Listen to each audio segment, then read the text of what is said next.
করুত কৃষ্ণ সগ্রন্ত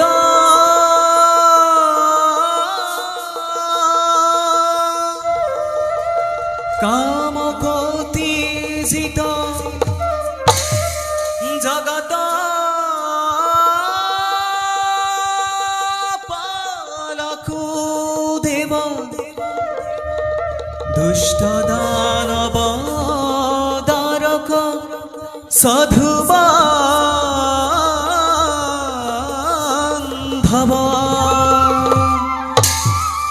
প্রভু সঙ্গে রাখি তোরা তাল এক তাল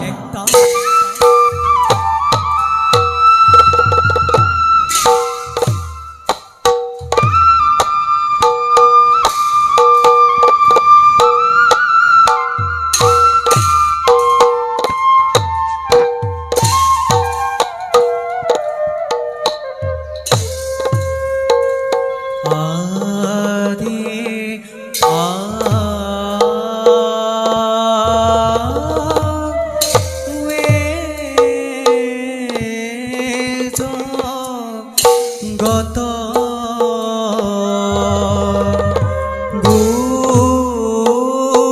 গুরু দৈব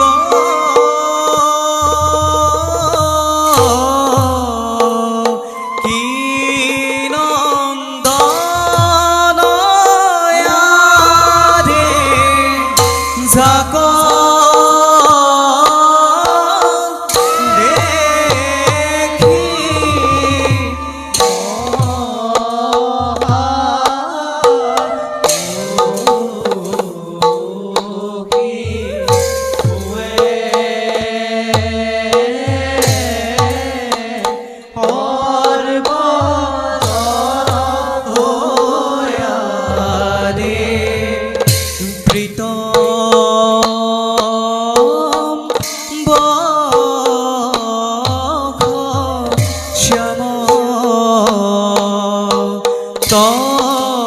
তনু ত্রিভা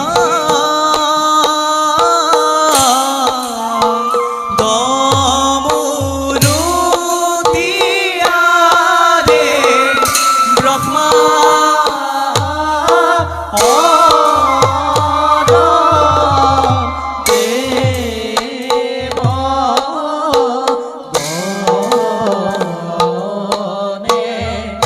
করে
কিহৰ হেতু নাৰায়ণৰ পূৰ্ণ অৱতাৰ কৃষ্ণৰূপে লভিছো জনমেই বসুধাৰ বক্ষত জন্মলোভী মানৱ ৰূপত নানা লীলা কৰি সূচনা দুষ্ট দমন সন্ত পালন কৰি এই ধৰাৰ ধামত থাপিছো ধৰ্ম ঈশ্বৰ পৰম ব্ৰহ্ম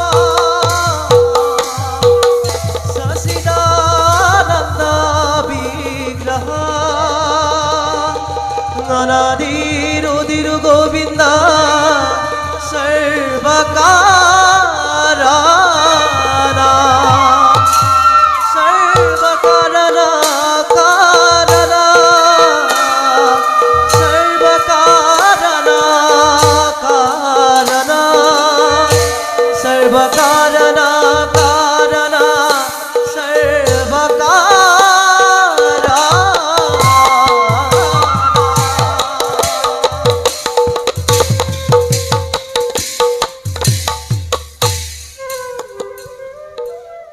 এইবাৰ এইবাৰ দেখিব জগতে বন্ধুত্বৰ অতুল নিদৰ্শন আমাৰ পৰম ভক্ত বিপ্ৰ দামোদৰ নামে খ্যাত সুদামাই আমাৰে নাম জপে নিৰন্তৰ অতি শীঘ্ৰে তেওঁ সমে হ'ব আমাৰ সাক্ষাৎ আনহাতে আমাৰ ভৃত্য জয় আৰু বিজয় অন্তিম জন্ম লাভ কৰিছে এইবাৰ তেওঁলোক দুয়োৰে মুক্তি ক্ষণ পালেহি ওচৰ তাৰ লগে লগে আন অত্যাচাৰীৰ পতন ঘটাই ধৰিত্ৰীৰ ভাৰ মই কৰিম লাঘৱ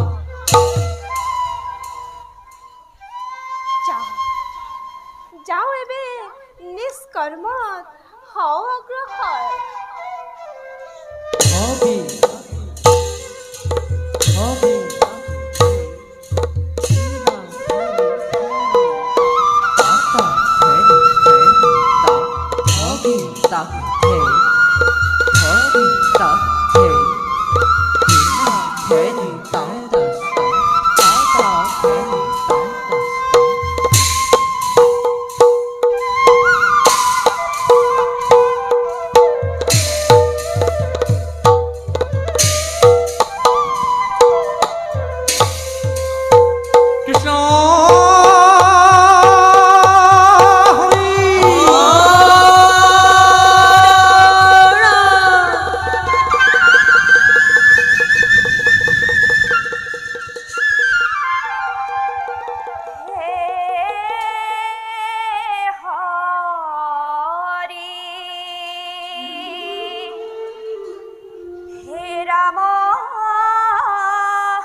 ভকত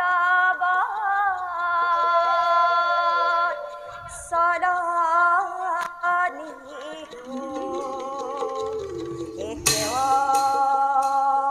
কয়ু ধাৰি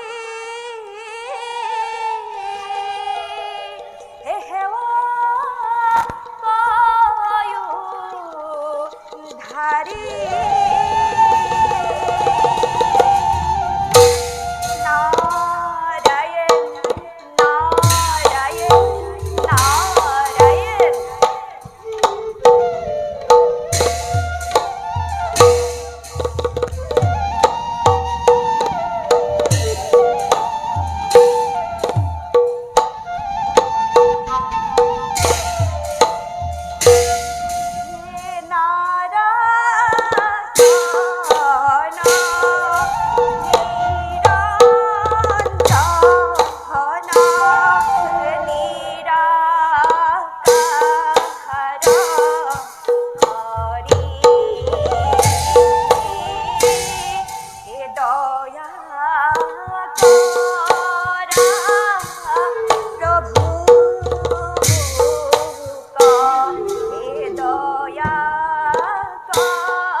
মাতি সুকাতৰি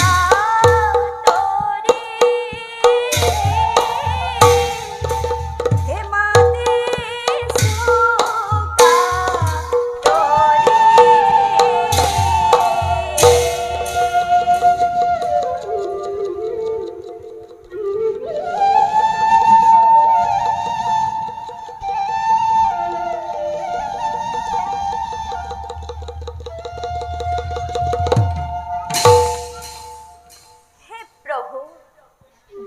বৎসল হৰে ব্ৰহ্মই মানৱ পুত্ৰৰূপে জন্ম লভি প্ৰভু তুম গুণানুকীৰ্তন কৰি ফুৰিছো এই সংসাৰৰ মাজে অদ্ভুত লাগে ভাবি বিলোমিত হওঁ কল্পনা তব মানৱী জনম হে প্ৰভু জন্ম লভি তুমি হও অন্ধকাৰ কাৰাগাৰত শূন্য কৰিলা মাতৃ হৃদয় শৈশৱৰে পৰা নানা ৰূপে লীলা কৰি প্ৰভু তুমি জগতত পৰিচিত হলা প্ৰাণ কৰ্তা ৰূপে হে প্ৰভু কি যে তোমাৰ বিচিত্ৰ লীলা প্ৰভু এবে আমি তোৱা চৰণত সেৱা জনাই দ্বাৰকাৰ দিশে অগ্ৰসৰ ভজো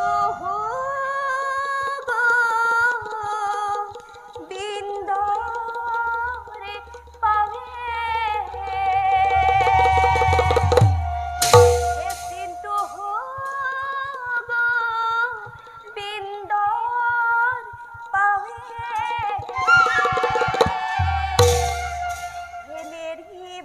নেৰিবা প্ৰভু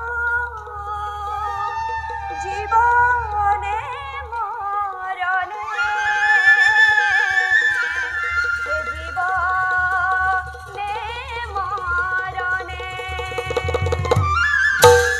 ভজু ইন্দৰ পাবে কিন্তু ইন্দৰ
বিদৰ্ভ ৰাজকুমাৰী কুন্দিল কুঁৱৰী মই আছিলো এদিন জগতৰ গুৰু বিশ্ব বন্দিত মোৰ প্ৰাণৰ দেৱতা কৃষ্ণৰ চৰণ চিন্তি আছিলো পৰ্বতা সেয়েহে শিশুপাল জৰাসন্ধৰ দৰে ৰাজেন্দ্ৰ মণ্ডলীক কৰি পৰিসাৰ ভাতৃ মোৰ ৰুক্মবীৰৰ বিৰুদ্ধাচৰণ কৰি মোৰ প্ৰাণৰ দেৱতা যদুনাথক মই স্বামী ৰূপে কৰিলো বৰণী স্বয়ম্বৰৰ মাজেৰে সেয়েহে আজি মহা সুখে মহা আনন্দেৰে কটাইছো জীৱনী দুৱাৰকা নগৰী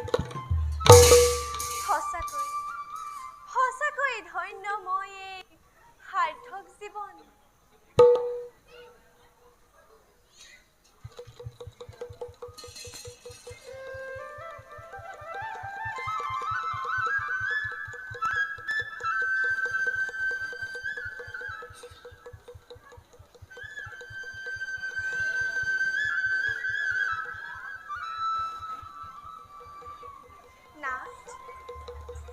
অভাগীৰ সেৱা কৰিবা গ্ৰহণ উঠা প্ৰিয়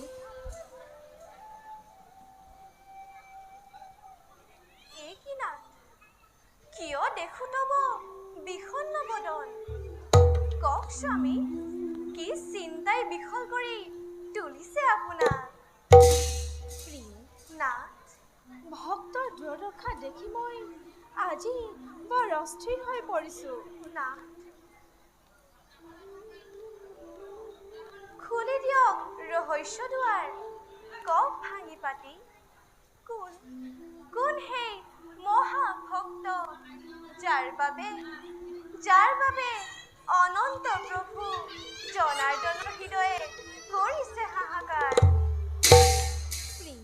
নাট সুদামা নামেৰে আছে দৰিদ্ৰ ব্ৰাহ্মণ মহাভক্ত বাল্যবন্ধু মোৰ বাল্যবন্ধু অপ্ৰিয় শান্তিমণি গুৰুৰ গৃহত একেলগে লভিছিলো দুয়ো বিদ্যা শিক্ষাৰ জ্ঞান সংসাৰৰ মায়াৰ দুখৰ শৃংখলিত আজি তেওঁ বাস কৰে ভগা বজাৰ খুজি মাগি যি পাই তাৰে ক্ষুধা কৰে নিবাৰণ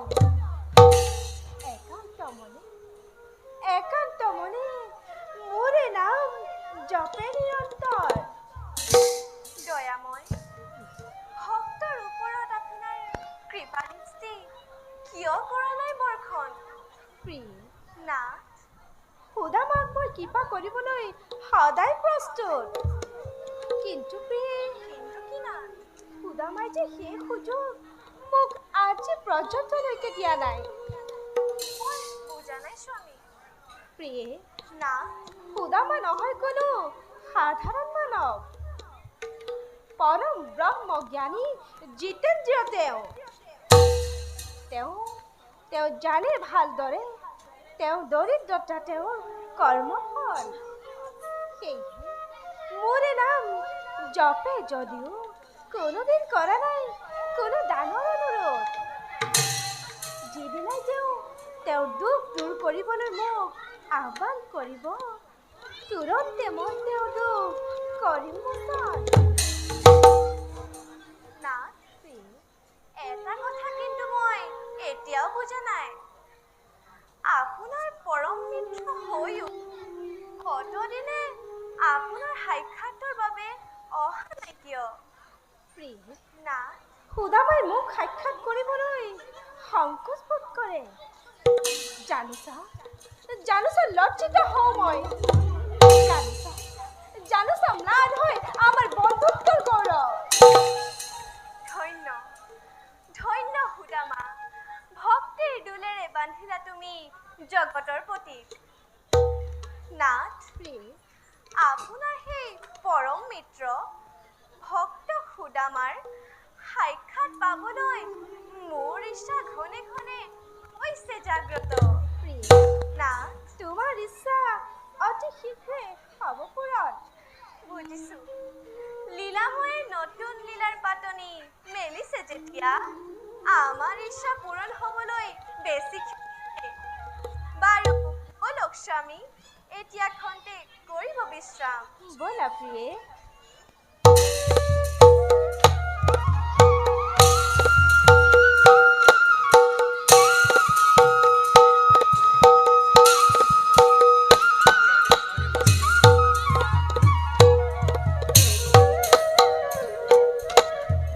ও হরি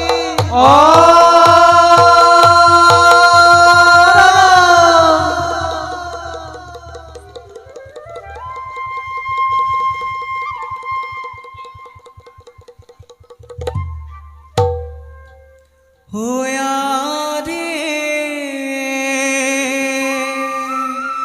প্রবেশ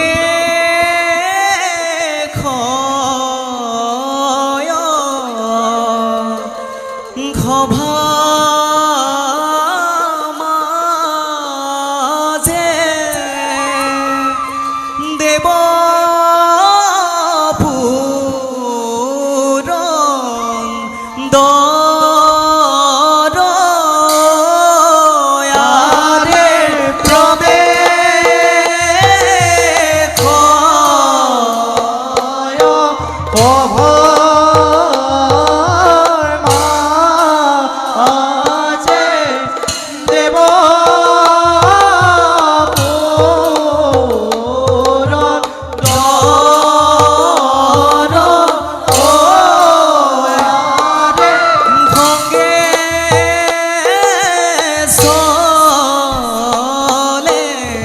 দেব গণ দেখি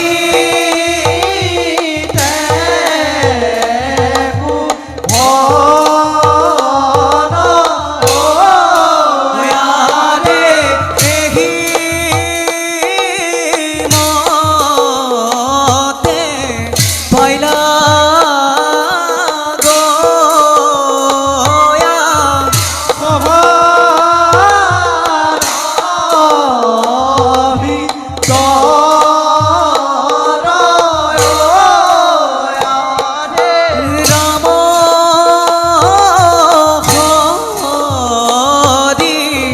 রাম হরি বুলা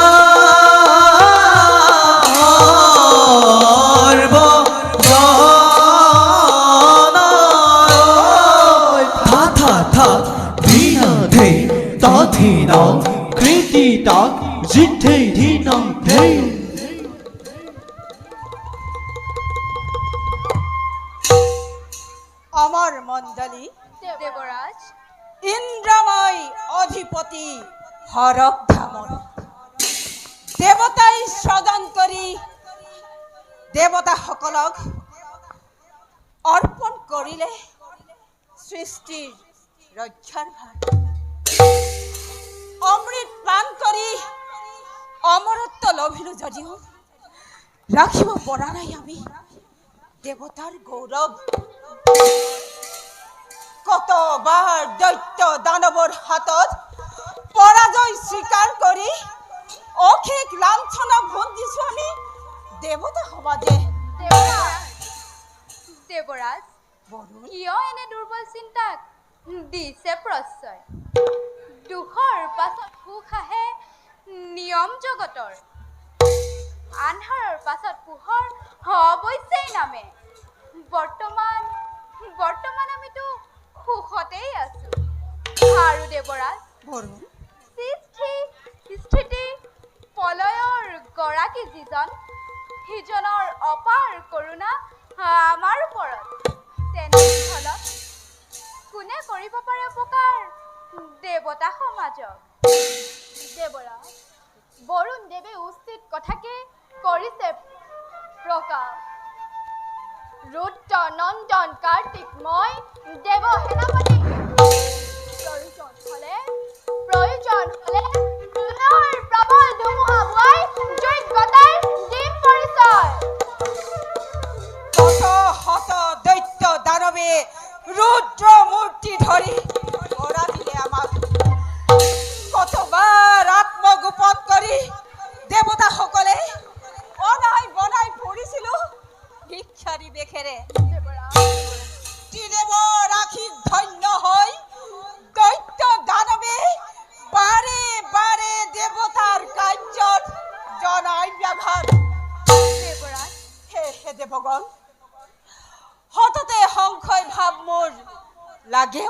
দিনত দেৱৰাজ, ভৱিষ্যতৰ চিন্তা পৰিহাৰ কৰি বৰ্তমানৰ কথা চিন্তা কৰাই উচিত হ'ব বুলি মই ভাবোঁ দেৱৰাজ। দেৱৰাজ, আজি অমৰাৱতীৰ চদিহে দেখাটো আনন্দৰ কিৰণ। যদিও বা দৈত্য দানৱে বাৰে বাৰে আমাক কৰে পৰাজিত, তথাপিতো অসুৰৰ ক্ষণস্থায়ী বিজয়ে কেতিয়াও কৰা নাই দেৱতাক কোনো অপকাৰ। সেইবাবে দেৱৰাজ, মিছাতে নহ'ব স্থিৰ। দেৱগণ, দেৱৰাজ, তোমালোকৰ প্ৰবোধ বাণীত আনন্দিত হলো মই। তথাপিতো দেৱগণ, কিয় জানো মন মোৰ নহয় উজ্জ্বল। দেৱৰাজ, কাৰ্তিক, যদিহে এতিয়াও আছে আপোনাৰ মনত সংশয় ভাৱ, কৰোঁ এক নিবেদন, অনুমতি দিয়ক। কোৱা কাৰ্তিক, আনন্দেৰে দিছো অনুমতি। দেৱৰাজ, সমূহ দেৱতা মন্দিৰ একত্ৰিত আয়োজন কৰোঁ এক বিষ্ণুৰ যজ্ঞ। যজ্ঞ সম্পূৰ্ণ হ'লে অমংগলৰ চিহ্ন মাত্ৰাও নাথাকিব এই অমৰাৱতীপুৰত। ধন্য ধন্য কাৰ্তিক, উচিত পৰামৰ্শ তুমি কৰিছা প্ৰদান। অচিৰতে আয়োজন কৰিম আমি বিষ্ণু যজ্ঞৰ। শুনা দেৱগণ, দেৱৰাজ, সদা সষ্টম হৈ থাকিবা শত্ৰু প্ৰত্যুত্তৰৰ বাবে। তাৰ বাবে নহ'ব চিন্তিত। আহে যদি কোনো শত্ৰু অমৰাৱতী দিশে, অৱশ্যে তাক কৰিম বিনাশ। বখানো তোমালোকৰ অতুল বীৰত্ব। অজে অবীৰ কাৰ্তিক যাৰ সেনাপতি, বৰুণ পৱন যম আদি মহাবীৰগণ যাৰ সহচৰ, সেই দেৱৰাজ ইন্দ্ৰই কিয় বাৰু চিন্তিত হ'ব কাৰণ? বলা দেৱগণ, আজিলৈ সভা কাৰ্য ইমানতে কৰোঁ সমাপন। ভাল দেৱৰাজ।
দৈত্যৰাজ, মনত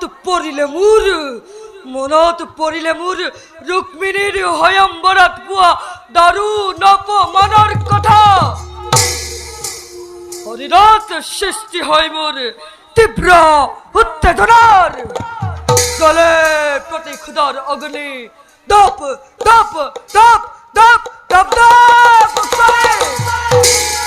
তাৰে লেলিহানি শিকাই চৰকাৰ কৰিব খোজে সমগ্ৰ বিশ্ব ব্ৰহ্মাণ্ড। অপমান অপমান অপমান এখন অপমান পালো ৰুক্মিণীৰ হয়ম্বৰত প্ৰবল প্ৰতাপী দৈত্যৰাজ খালবাৰৰ সন্মুখত কৃষ্ণ প্ৰজ্বলিত অগ্নিৰ সন্মুখত কৃষ্ণ মাত্ৰ বন্তিৰ সদৃশ দৈত্যৰাজ কৰে যদি আপুনি আদেশ পৰাজিত কৰি দিনৰ শত্ৰু কৃষ্ণ আপোনাৰ শৰণত কৰিম অৰ্পণ। ধন্য ধন্য দুমন্ত উপযুক্ত সেনাপতি তুমি হাল বনিপতিৰ কিন্তু কিন্তু সেনাপতি দৈত্যৰাজ আমাৰ ননুৱে সেইটো কোৱাল কৃষ্ণ মায়াৰ চাতুৰিহি কৰিলে আৰম্ভ নোৱাৰে সৃষ্টিব কেবে তাৰ সন্মুখত সুদৰ্শন অস্ত্ৰ নামৰ এক মাৰাত্মক অস্ত্ৰ আছে তাৰ হাতত প্ৰহাৰ কৰিলে অস্ত্ৰ প্ৰতি যুদ্ধাই একে কেৱল ভূত অন্ধকাৰ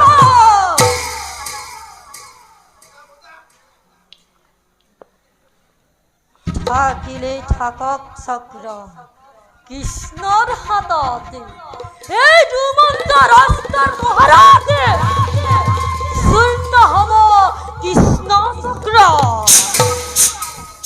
দৈত্যৰাজ শক্তি বুদ্ধি আৰু বিচক্ষণতাৰ আপোনাৰ সমতুল্য নাই কোনোজন দৈত্যৰাজ আপোনাৰ সমতুল্য হ'ব নোৱাৰে কোনোজন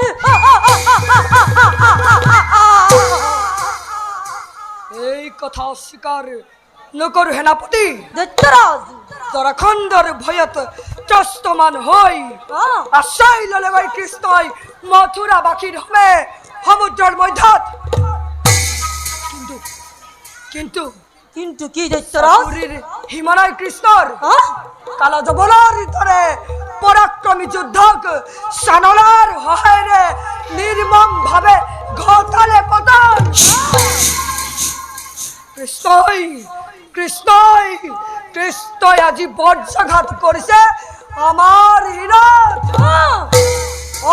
দ্বিতীয় মহান পুৰুষ বুলি জগতত সি দিছে পৰিচয় সঁচা মহাৰাজ মূৰ্খ মানৱ আৰু সেই কুপুতীয়া দৈত্যৰ সমাজে দেৱৰো দেৱতা আৰু জগতৰ ঈশ্বৰ বুলি কৃষ্ণক কৰে অৰ্চন বৰ্ধন আৰু আৰ্য ৰঘু বুলি আমাক পদে পদে কৰে উপহাস দেবতা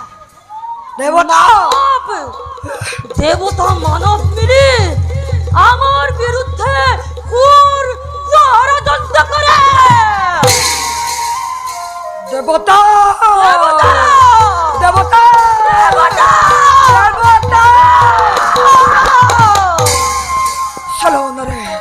চলনাৰে অমৃত পান কৰি লবি আমাৰ আত্মা তেওঁলোকৰ মধ্যত স্থান লবিছে প্রকাশ কর দৈত্যপতি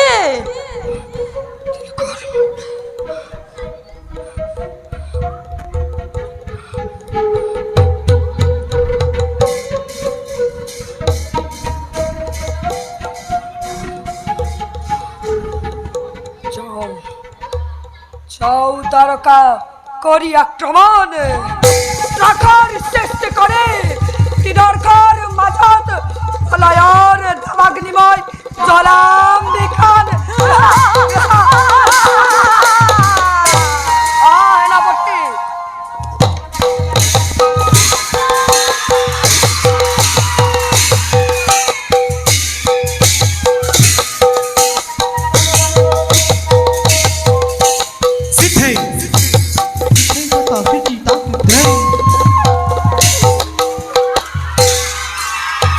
কৃষ্ণ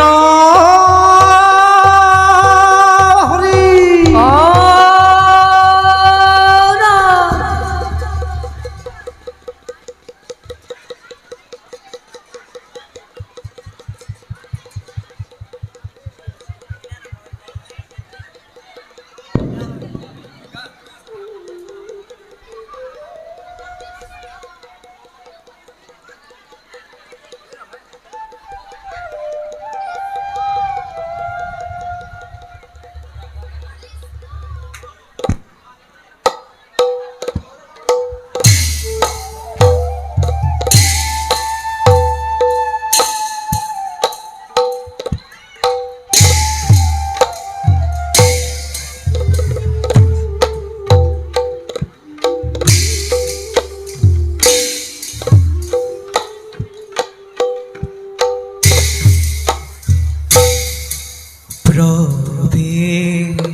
হরি হে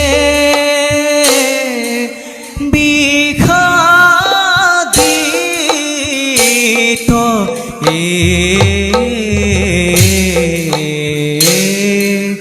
মনে ইতু করিলা গ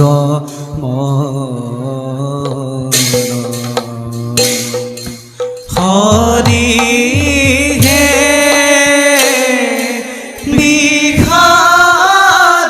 বিখাদিত হে করিলা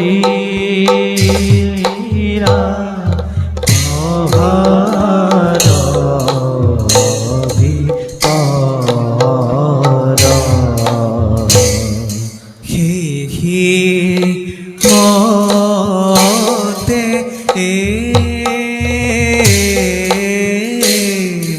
পাইলা দয়া হভার ভিতর হরি হে রাম হরি হে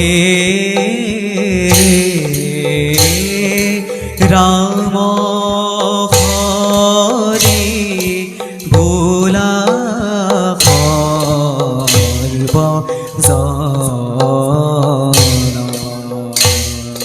হরি হে রাম হরি হে রাম হরি ভোলা সর্ব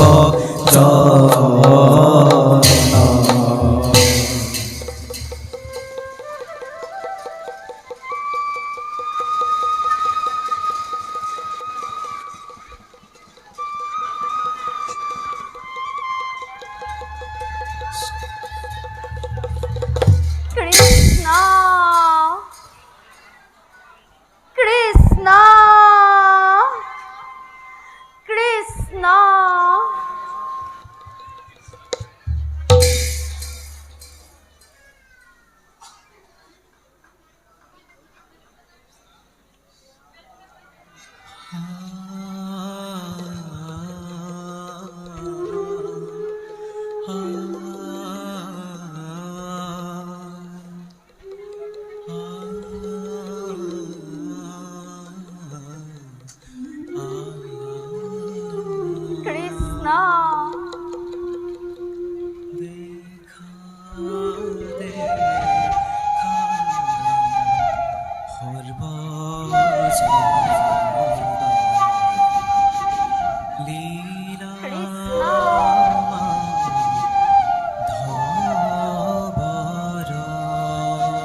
কিনো বিধি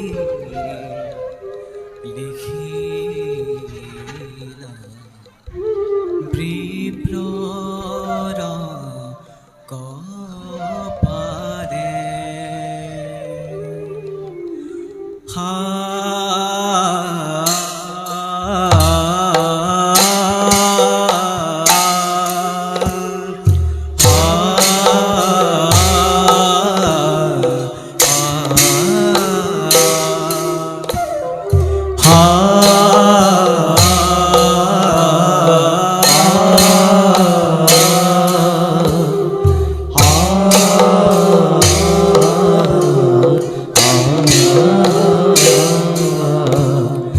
দেখা দেখা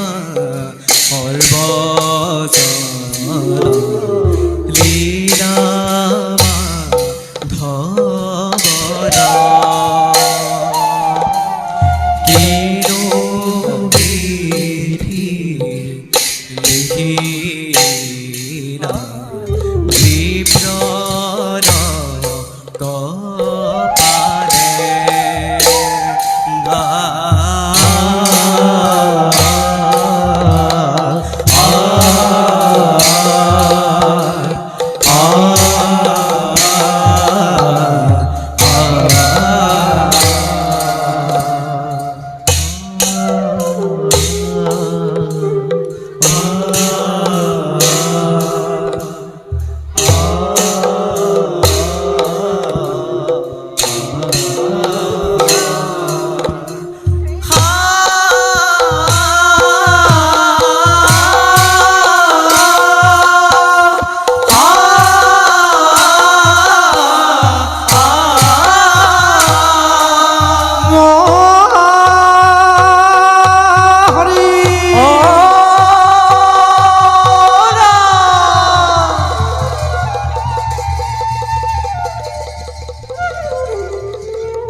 আরে প্রবেশিলা অভামাজে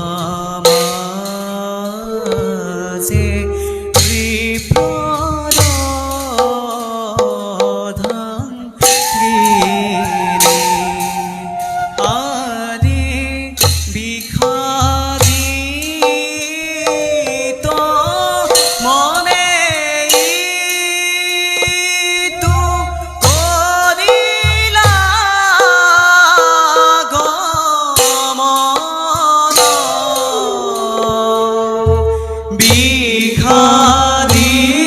বিখাদিত মনে ইতু করিলা গমন আরে দেখি মতে পাইলা গয়া হভার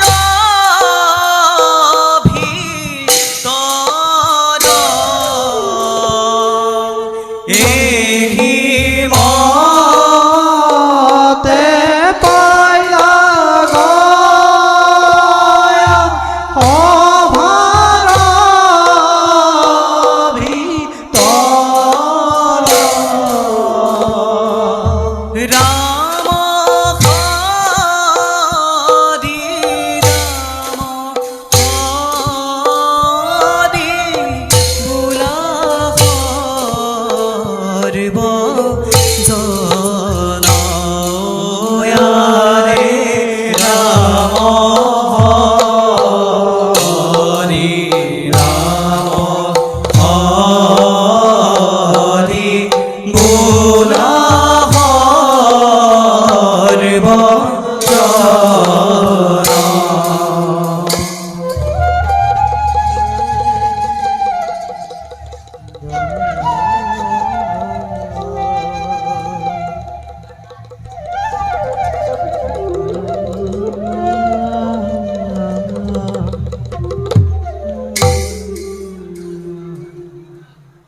উপাৰ। হে প্ৰভু, এয়া তোমাৰ কেনে লীলা? কি এনে অপৰাধ কৰিলো আমি তোমাৰ কাষত, যাৰ বাবে দিছা ইমান দাৰুণ কষ্ট?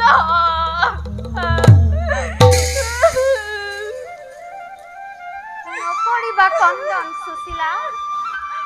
স্বামী, দেখো যদি অশ্ৰুহাৰা তোমাৰ চকুত, হৃদয় মোৰ হয় বিগলিত। তুমিতো জানা সুশীলা, অদৃষ্টৰ লিখন নহয় খণ্ডন। পূৰ্ব জন্মৰ কৰ্ম ফল ভুঞ্জিছো মাথো এই জনমত। এইবোৰ সকলো প্ৰভু ইচ্ছা সুশীলা। স্বামী, প্ৰতিনিতে আমি অনাহাৰে থাকিব লাগে। প্ৰতিদিনে দুখত অতিবাহিত কৰিব লাগে। এয়া জানো প্ৰভুৰ ইচ্ছা? চকুৰ পানীৰে সুধা আৰু তৃষ্ণা নিবাৰণ কৰিব লাগে। এয়াই আমাৰ ভাগ্যত লিখিলে বিধাতাই।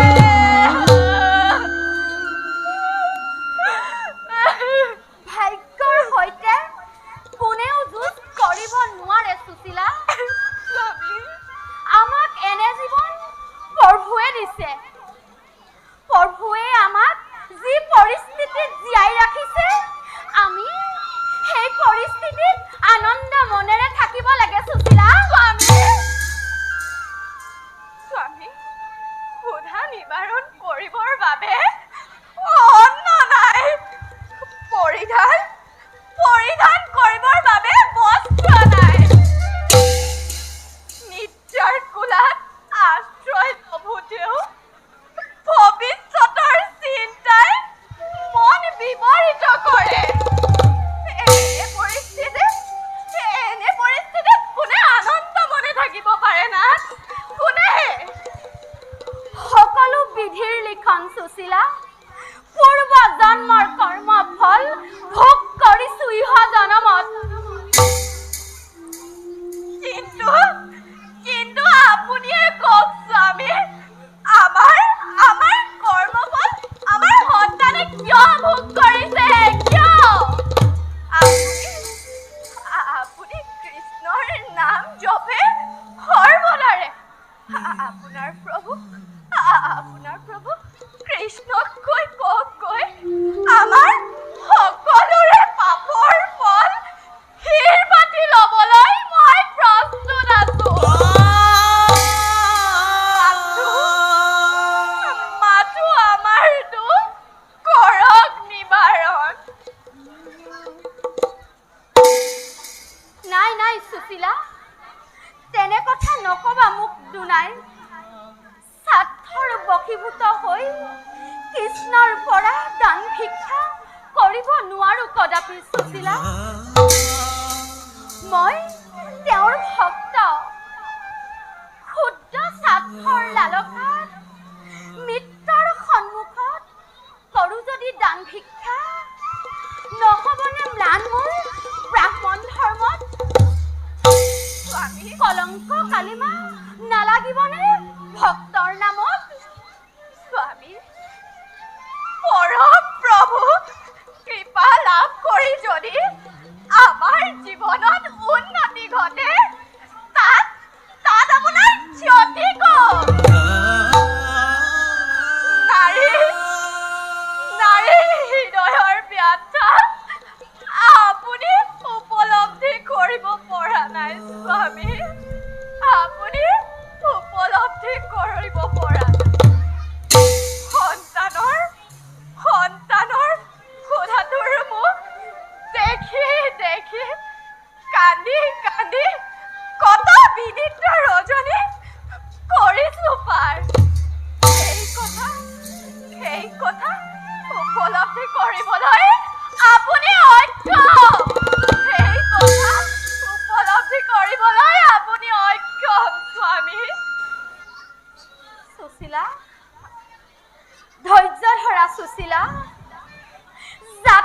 ব্ৰাহ্মণ মই। মোৰ ধৰ্ম মানৱ জাতিক সুশিক্ষা সুপথ দেখুওৱা। ক্ষুদ্ৰৰ স্বাৰ্থৰ লালসাত মৃত্যুৰ সন্মুখত দান ভিক্ষা কৰা মোৰ ধৰ্ম বিৰোধ। স্বামী, ইয়াকেই মাত্ৰ জানি থোৱা সুশীলা, সংসাৰৰ সকলো জীৱই পূৰ্ব জন্মৰ কৰ্ম ফল ভোগ কৰিবই লাগিব। স্বামী, এনেকুৱা মৰ্মভেদী জ্বলা যন্ত্ৰণা ভোগ কৰা অসম্ভৱ। ভাগ্য আৰু ঈশ্বৰে মিলি দুগুৰ খেলা খেলিছে আমাৰ ধমে। স্বামী, দুগুৰ খেলা খেলিছে।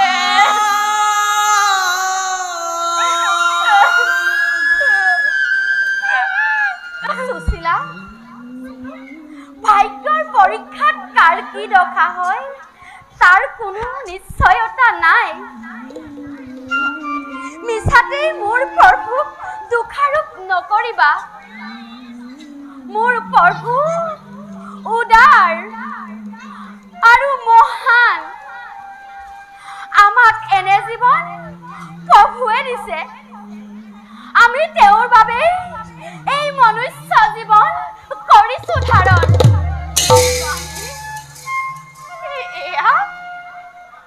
এয়া জানো জীৱন? এনে জীৱন মই কাহানিও কামনা কৰা নাছিলো। স্বামী, মই কাহানিও কামনা কৰা নাছিলো। সুশীলা, মোৰ প্ৰভু সুবিমল আকাশৰ দৰে বিশাল আৰু বৃক্ষৰ দৰে মহৎ। যদি ভাগ্যদেৱী সুসম্পন্ন নহয়, ভাগ্যত যদি অন্ন নাথাকে, কি কৰিব পাৰো আমি মাটিৰ মানৱে? স্বামী,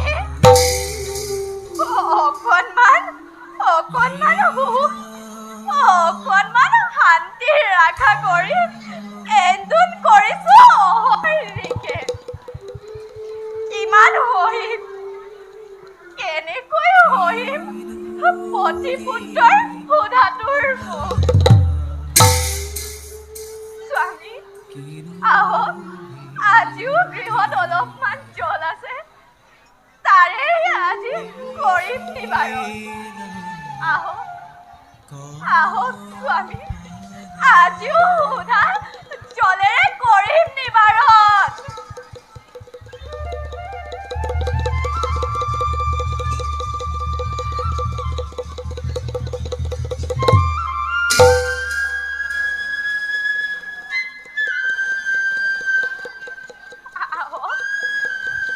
আহক স্বামী, আজিও জলেৰে কৰিম নিবাৰণ। আহক স্বামী, আজিও জলেৰে কৰিম নিবাৰণ।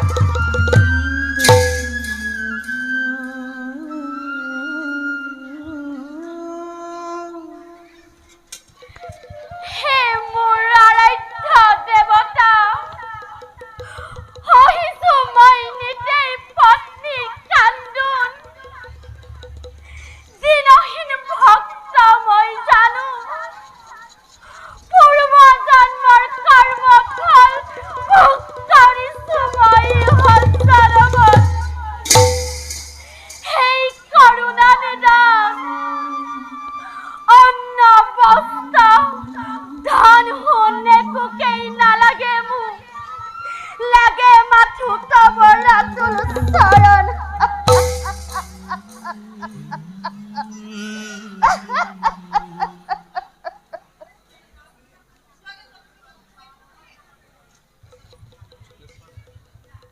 দেখা দেখা হৰেব জনে ঈশ্বৰ লীলা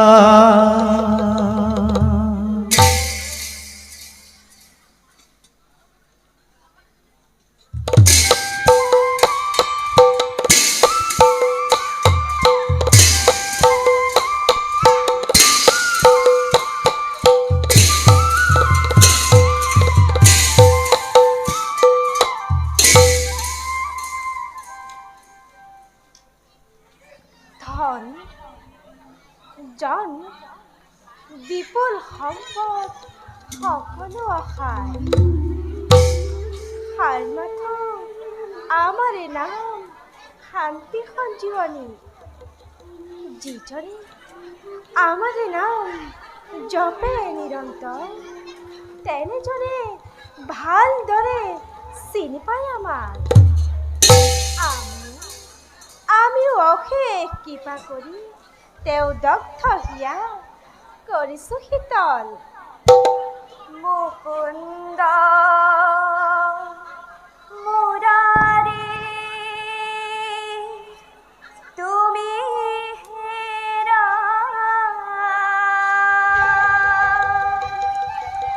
পতিত পাৱন তোমাৰে জয় যদুপতি অগতিৰ গতি হে তোমাৰ নাম ল'লে হে পাপী পাই গতি তোমাৰ নাম ল'লে পাপী পাই গতি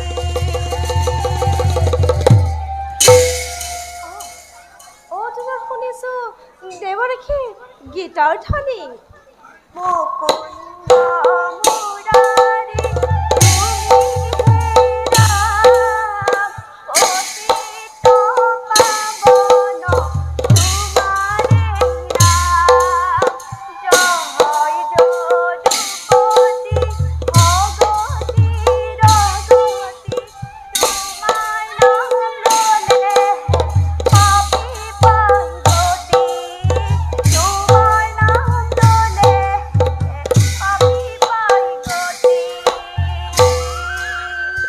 নাৰায়ণ নাৰায়ণ নাৰায়ণ হে প্ৰভু এই নিখিল নাৰদৰ সেৱা গ্ৰহণ কৰ উঠা দেৱৰখী তোমাৰ আগমনত অতিকে হলো আনন্দিত প্ৰভু দেৱৰখী তোমাৰ সবে আলোচনা কৰি তৃপ্তি লভো অন্তৰত প্ৰভু দেৱৰখী মোৰ বাক্যত তুমি সন্দেহ কৰিছা তেনে কথা কিয় কৈছে লীলাময় জগত পালন নাৰায়ণ সন্দেহ কৰি কিয় ডুবি মৰো পাপ সাগৰত প্ৰভু দেৱৰখী তোমাৰ অবিহনে আমি অপূৰ্ণ তুমি আমাৰ কেনেকে শিৰণ ধাৰাসাৰে ঢালি দিয়া হৰি নাম অমৃতৰ ধ্বনি পান কৰি তৃপ্ত হওঁ মই তৃপ্ত হওঁকে জগতবাসী মোৰ প্ৰাণ গোপাল হে দীনবন্ধু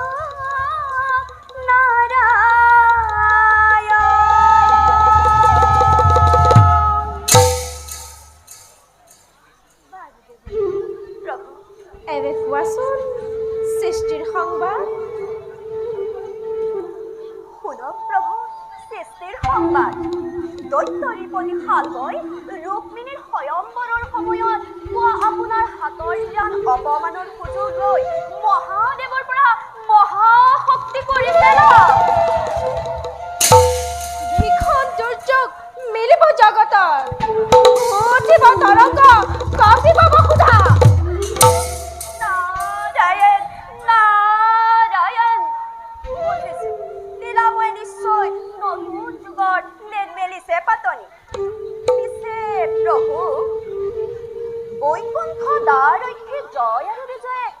জনম ধৰিলে কোৱা নাই জানো তেওঁলোকৰ মুক্তি পথ সমাগত বৈষ্ণৱ দুখ কৰি পতন ঘটিছিল জয় আৰু বিজয় সেই পুনৰ জন্ম লভি মৰ্ত্যৰ ধামত বিষ্ণুবলী ৰূপে সত্যত বিশ্ব চৱাল মুনি দিতিৰ গৰ্ভ দৈত্য হিৰণ্যকশিপুৰ আৰু হিৰণ্যাক্ষ ৰূপে হ'ল আবিৰ্ভাৱ ভাবে চিন্তা কৰা মই বৰাহ আৰু নৃসিংহ অৱতাৰ ধৰি ধাৰণ কৰিলো দুয়োকে নিধন বিশ্ব চৱাল মুনি ঔৰসত ৰক্ষ কন্যা নৈকশী গৰ্ভ ৰাৱণ আৰু কুম্ভকৰ্ণ নামে লভিছে জনম ৰাম অৱতাৰত দুয়োকে সন্মুখৰণত কৰিলো নিধন পুনৰ দাপৰত চেৰিৰাজ দম্ভুকৰ পুত্ৰ শিশুপাল আৰু কলিংগ পুত্ৰ দণ্ডবক্ৰ নামে লভিছে জনম নিজ হাতে দুয়োকে কৰি নিধন পুনৰ বৈকুণ্ঠত কৰি স্থাপন নাৰায়ণ নাৰায়ণ ভক্ত ৰক্ষাৰ হেতু ভক্তৰ মুক্তি হে প্ৰভু কি যে তোমাৰ বিচিত্ৰ লীলা কোনে পায় তাত আদি আৰু অন্ত পিছে প্ৰভু এনেই আমি তোমাৰ চৰণলৈ শত কোটি প্ৰণিপাত জনাই বিদায়হে মাগিলো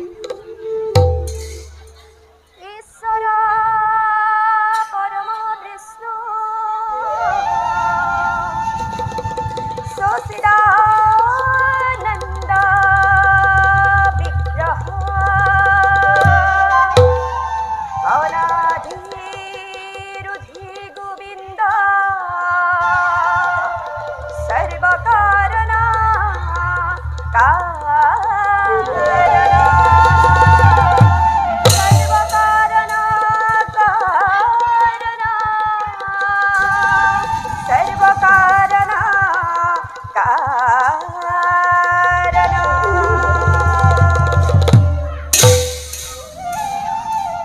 সর্বকারণ নগরে দেখিলু নয়নে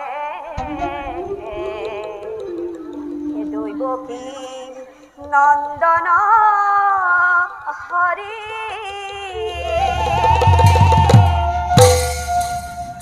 তজু রাতুল রণতে পুনর্নু পূর্বাছে নারায়ণ নারায়ণ হেরু নিজু নুজুনু করি হেরু নুজুনু করি দ্বারকার নগরে দেখিলু নয়নে দৈবকী নন্দন হরি তজু রাতুল শরণতে পুনর্নু পূর্বাছে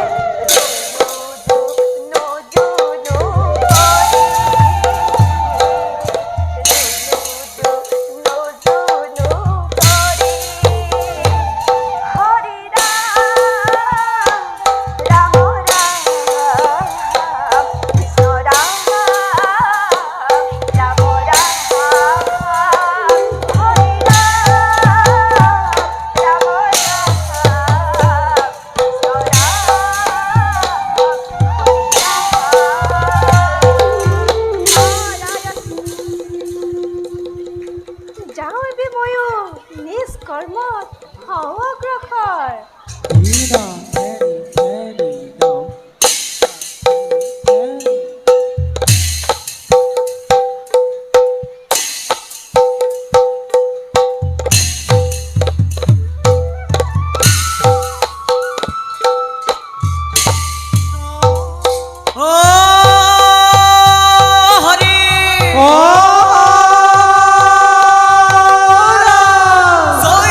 জয় দাদা বকর জয় জয় জয়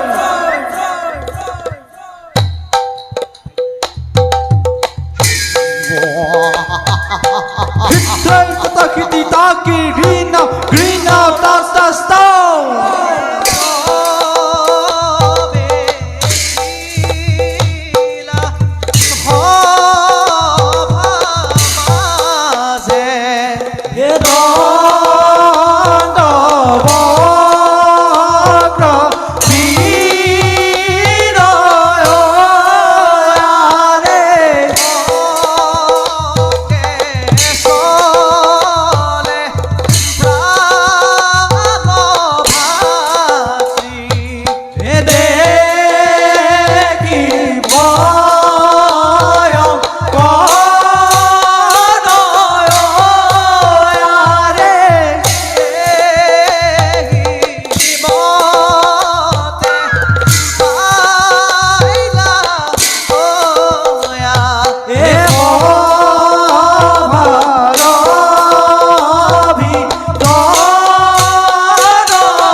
ভাতৃবিদুরথ দাদা সমগ্র মেদিনী মাঝে আসে জানো কোন প্রতিদ্বন্দ্বী যুদ্ধ আমার অখিম বীরত্তরে কতবার বিরুদ্ধশ্রয়ী রাজেন্দ্র মন্ডলী করিল তোমারতি নিহঙ্গ ভাবে অজস্র অজস্র আথন্তর ঘটালো সৃষ্টির বুকুর কোন বীরে দুয়ারিরে আবাক করিবা পরাস্ত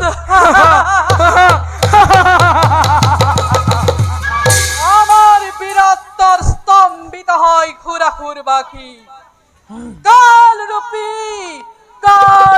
গ্রহ আখ্যা দিয়ে আবার আমার এই প্রতিদ্বন্দ্বী নিপতি হাকালে আমার রখিম ভক্তিক বাধা দেওয়ার ক্ষমতা নাই কোনো জনার এই জগতর আমার দুরন্ত বীরত্বয় তীব্র তরঙ্গর সৃষ্টি করেছে আকাশে বদহে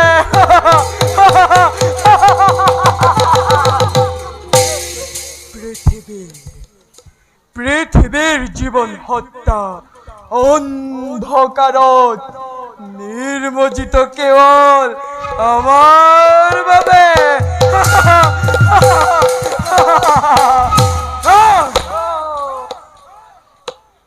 ভাতৃবিদুরথ দাদা যদিও মই অধীশ্বর কুরুখ রাজ্যর যদিও সন্ত্রাসিত মোর ভয়ত পৃথিবী মাখি তথাপিতো মন মোৰ অতিকে অশান্ত ভয় দাদা ভয় হে মোৰ নমস্য ভাতৃ কিবা হেতু এনে মূৰ্তি তুমি ধৰিছা ধাৰণ প্ৰকাশ কৰা ভাতৃ তোমাৰ চিন্তাৰ কাৰণ কৰিছো প্ৰতিজ্ঞা মই তোমাৰ সন্মুখত নহে যদি সাধ্যৰতে নিবাৰি তোমাৰ ব্যথা হৃদয়ৰ শান্তিময় লোভিম অন্তৰত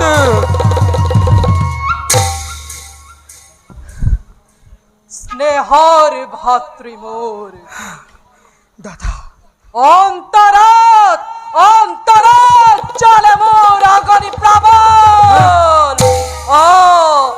আপোন ঠিক কৰে অন্তৰ মোৰ স্তৰে স্তৰে কৰিছে বিদ্ধ অকৰ্ম নিৰ্জীৱ দৰে ৰাজ্যবাদু কৰিছো শাসন দন্ত বক্ৰ নামৰ জনা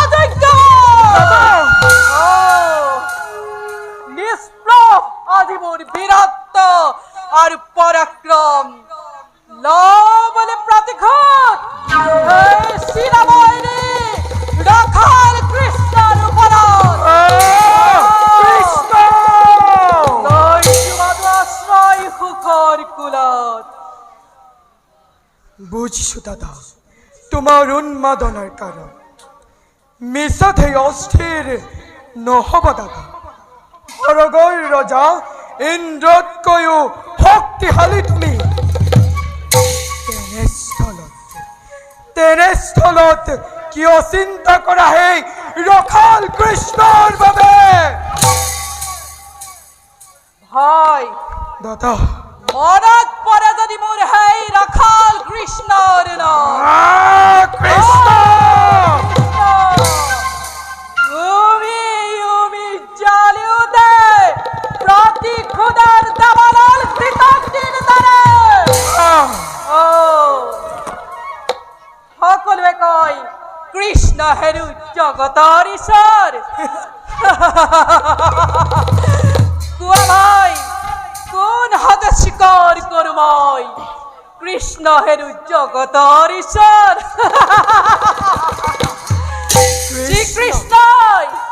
শ্ৰীকৃষ্ণই পৰৰ বাগদত্তা কন্যাক নীলাৰ্জভাৱে হৰণ কৰিছিল স্বয়ম্বৰৰ পৰা শ্ৰীকৃষ্ণই নিষ্পাতলাক হত্যা কৰিছিল ক্ষমতাৰ লোভত হে কৃষ্ণ কি দৰে হ'ব পাৰে জগতৰ ঈশ্বৰ কোৱা ভাই দাদা কি পাৰ্থক্য আছে সাধাৰণ মনুষ্যৰ সেই ৰাখাল কৃষ্ণৰ মাজত কৃষ্ণ কৃষ্ণ কৃষ্ণ এটা তুচ্ছ ক্ষুদ্ৰ মানৱ মাত্ৰ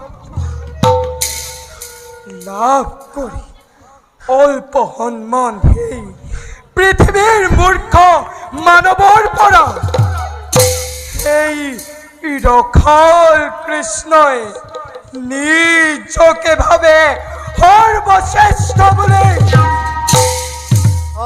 হে দাদা কিন্তু এইবাৰ অসহ্য নোৱাৰো সহিব আৰু সেই পাখণ্ডৰ অহংকাৰ আজ্ঞা দিয়া দাদা আকাশ বতাহ স্বৰ্গ বৈদ্য কম্পিত কৰি বিশ্বজয় দন্ত বৰ্কধ্বনিৰে চাৰিওদিশে তৰংগৰ সৃষ্টি কৰি আগবাঢ়ো আমি দ্বাৰকাৰ নগৰে যাদৱ বংশ ধ্বংস কৰি যাদৱৰ অভিমান মাটিত মিলাই নিৰ্শেষ কৰো হে কৃষ্ণৰ জীৱন স্নেহৰ ভাতৃ মোৰ দাদা বীৰ চূড়ামণি তোমাৰ বাণীয়ে উৎসাহিত কৰিছে মোক তোমাৰ দৰে ভাতৃ মই ভাগ্য কমেহে কৰিছিলো আৰু ধন্য এই যাদৱ ভূমি তোমাৰ দৰে ভাতৃ লাভ কৰিছো প্ৰলয়ৰ দাবানল জ্বলিব চিৰেই ধ্বংস হ'ব যাদৱ ভূমি যাব যাদৱ ভূমি কৃষ্ণ হবে সকলোটি প্ৰজা এটি দুটি কৰি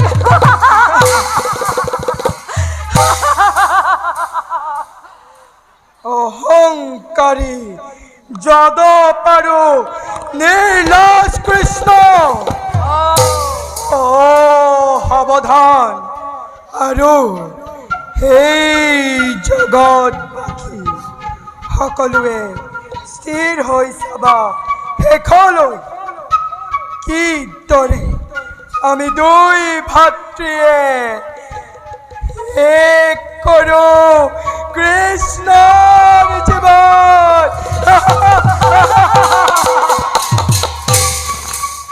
বলা ভাই দাদা আমি নিজ নিজ কৰ্তব্যত অগ্ৰসৰ আৰু কৃষ্ণ মই সাৱধান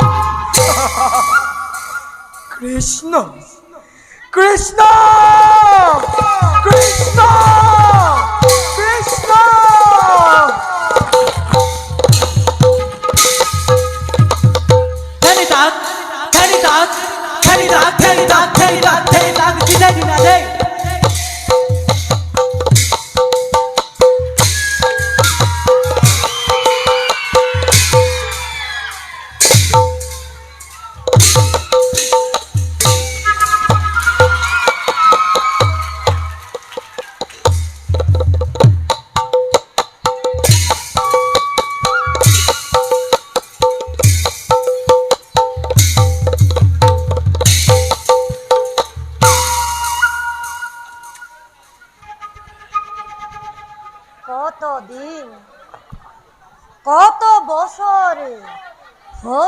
উদ্ধাৰ হয়। তথাপিও দৈত্যপতি নাহি লুভতি।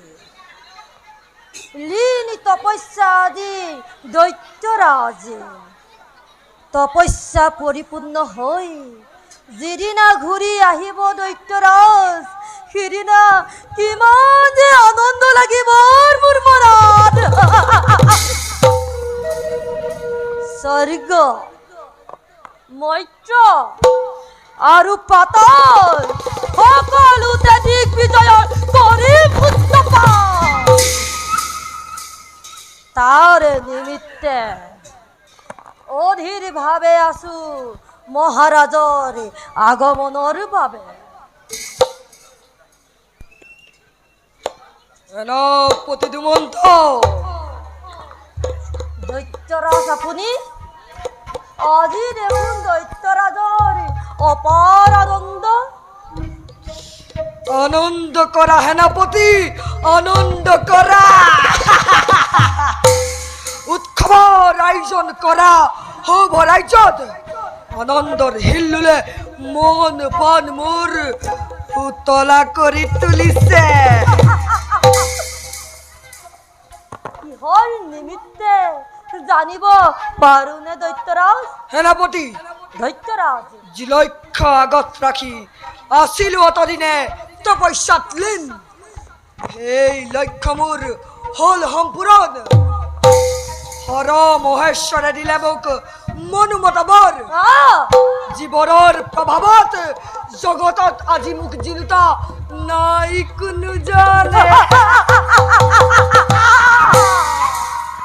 জীৱনৰ প্ৰভাৱত আমি নিজ সমাধি লোকত কৰিব পাৰিম বিচৰণ।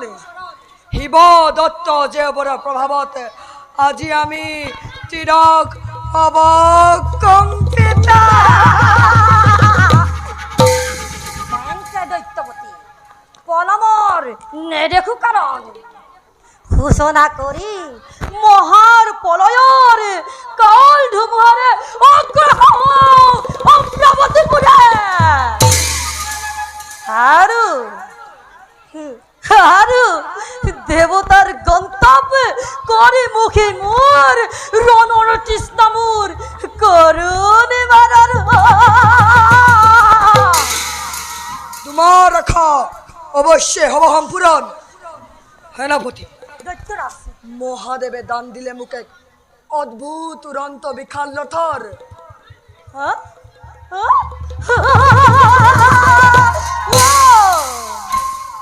যি ৰথত উঠি আমি নিজ ইচ্ছামতে লোকত কৰিব পাৰিম বিচৰণ।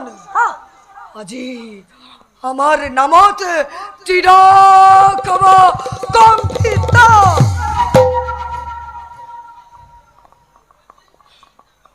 দৈত্যৰাজ, দৈত্যৰাজ, সেনাপতি, আপোনাৰ কাৰ্যমতে কৰিম সকলো। তাৰে আপোনাক দিলো প্ৰতিশ্ৰুতি। প্ৰথমে আত্মবিসৰ্গপুৰ মদকৰ দেৱতাৰ অহংকাৰ ধূলিৰ লগত মিলাই বিতাড়িত কৰিম সিহঁতক অমৰাৱতীৰ পৰা। তাৰ পাছত কৃষ্ণ কৃষ্ণ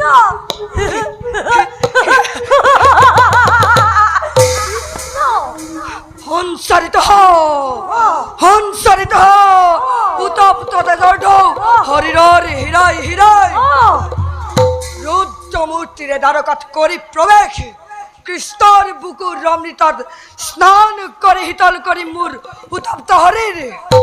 বল সেনাপতি, ৰণসজ্যাৰ দিশে হওঁ অগ্ৰসৰ।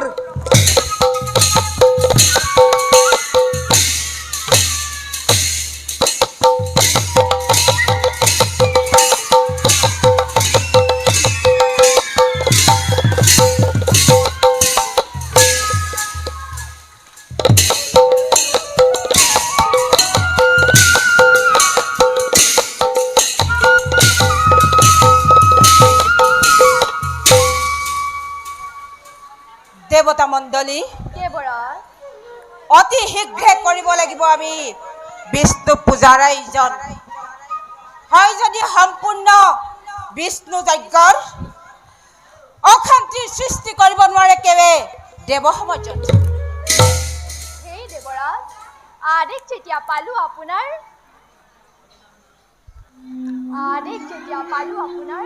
অৱশ্যে কৰিম বিষ্ণুৰ যজ্ঞ। সমুদেৱ মণ্ডলী হৈ নিজ নিজ পালি হাতৰে যজ্ঞ সম্পূৰ্ণ কৰিম নিশ্চয়।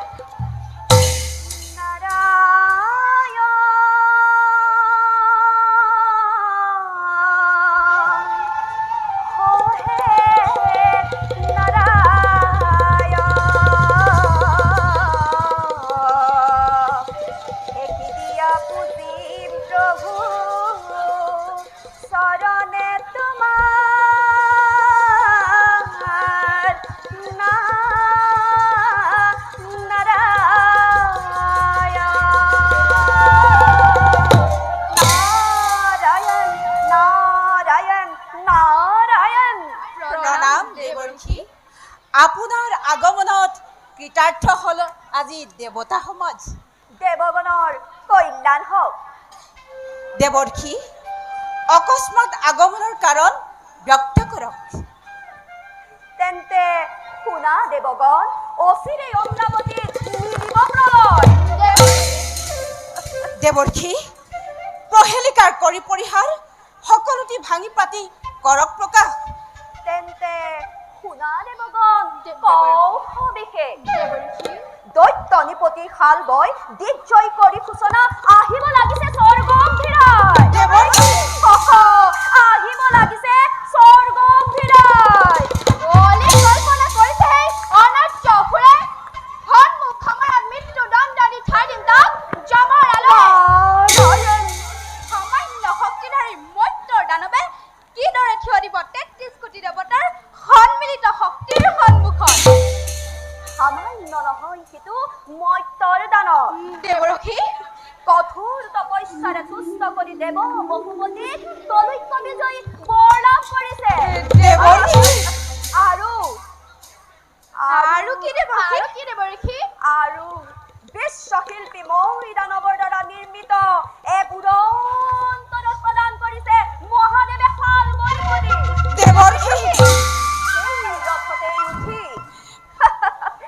সেই ৰথতেই উঠি যিকোনো স্থানতে যিকোনো সময়তে হ'ব পাৰে উপস্থিত। সেই ৰথতেই উঠি দুৰন্ত বেগেৰে আহিব লাগিছে স্বৰ্গৰ অভিমুখে। মই এতিয়া বিদায়হে মাগিলো দেৱগণ। শুনা পুৰন্দৰ মোহৰাবা সানা। হে পলয় অহংকাৰে আহে দৈত্য শাল এ শুনা শুনা পুৰন্দৰ মোহৰ বচন, এ পলয় অহংকাৰে আহে অন্তৰ ৰাজন।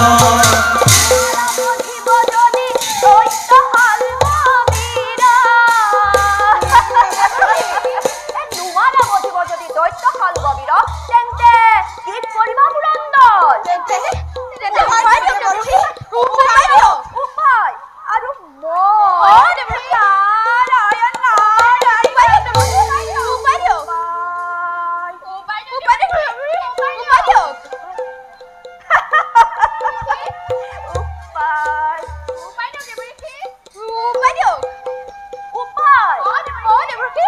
যদুপতি তাহে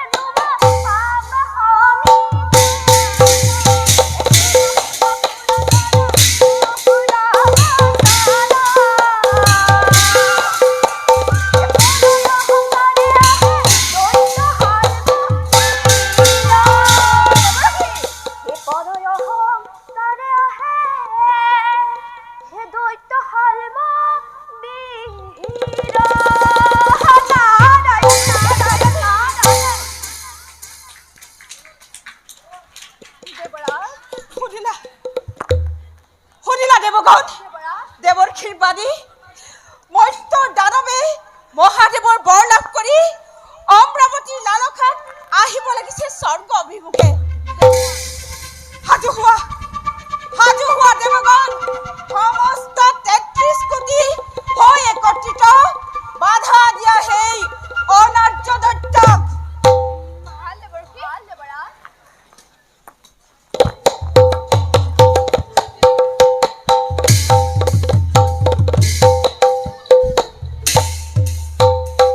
কৃষ্ণ হৰি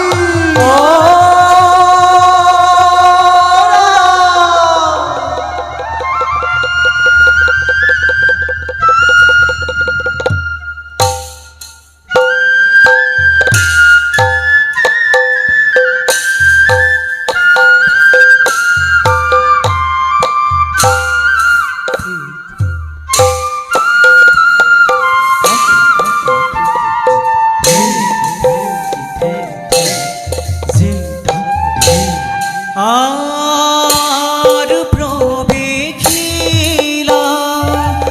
সভা মাঝে ৰোহিণী নন্দন সঙ্গে চলে যাদৱ গণ দেখিতে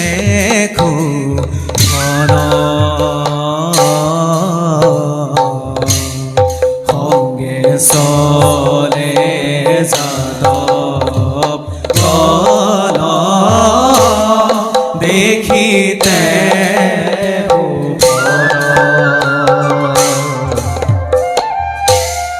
আৰ কত ক্ষণে পাইলা গয়া সভাধি তৰ ৰাম হৰি ৰাম হৰি বোলাহৰ ভজন ৰাম হৰি ৰাম হৰি বোলাহৰ ভজন সীতা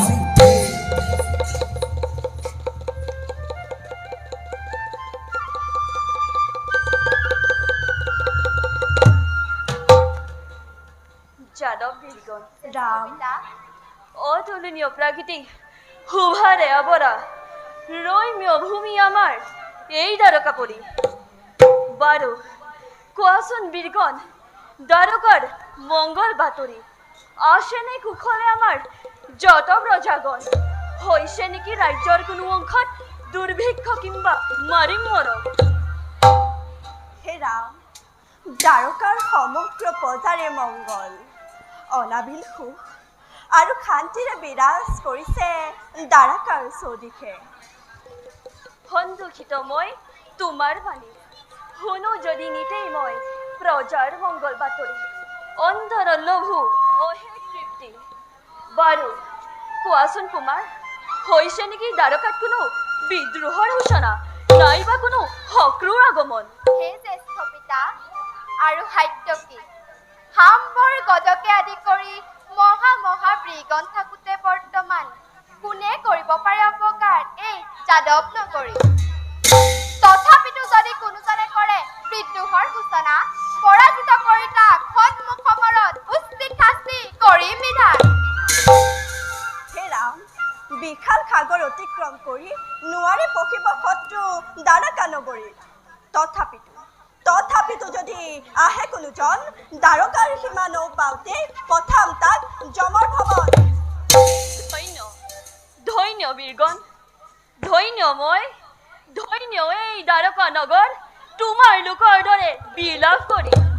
তোমাৰ লোকৰ বীৰত্ব ব্যঞ্জত বাক্যত মই কৰিছো উৎখালাপ, হতমুখে প্ৰশংসা মই কৰিছো তোমালোকক। তথাপিতো বীৰগণ সতৰ্ক দৃষ্টি ৰাখিব দ্বাৰকাৰ চৌপাশে, হিৰণ্যময় দ্বাৰকাত যাতে নঘটে কোনো অমংগল। তাৰ বাবে অলপো নহ'ব চিন্তিত, দ্বাৰকাৰ শান্তি সন্মান আমি ৰাখিম অটুট। উত্তম, অতি উত্তম। বাৰু বীৰগণ জ্যেষ্ঠ পিতা বলা এৱে